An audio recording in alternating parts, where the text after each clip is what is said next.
অধিবেশন 4.2 drill 1 blocking over arm shoot বা মাথার ওপর থেকে শুট নেয়া সময় 30 মিনিট উদ্দেশ্য 1 অপেক্ষাকৃত উন্নত স্তরে খেলার দক্ষতার উন্নয়ন করা 2 পাসিং দক্ষতার উন্নতি ডিফেন্ডারের ভূমিকায় খেলার মাধ্যমে সহনশীলতা বৃদ্ধি করা লক্ষ্য খেলোয়াড়দের পজিশন ঠিক রাখা যাতে শুট করা ও বলের গতিপথ রোধ করা যায়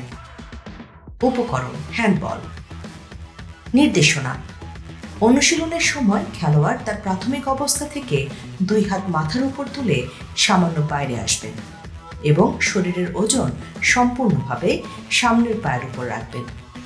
ব্লকার সবসময় থ্রোয়িংয়ের বিপরীত দিকে অবস্থান নেবেন যাতে থ্রোয়ার স্বাধীনভাবে থ্রো করতে না পারে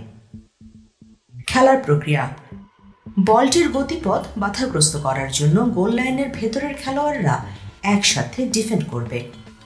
ব্লকিংয়ের সময় হাতের তালু খোলা থাকবে এবং আঙ্গুলগুলি প্রসারিত থাকবে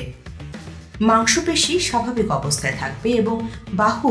বলের সব আঘাত সহ্য করবে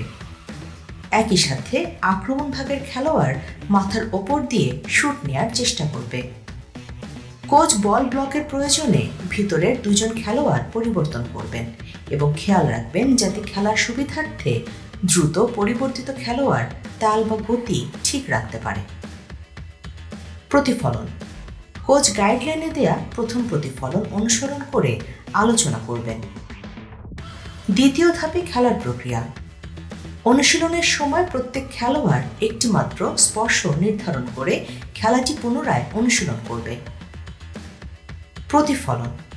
প্রতিফলনে কোচ গাইডলাইনে দেয়া দ্বিতীয় প্রতিফলন অনুসরণ করে আলোচনা শেষ করবেন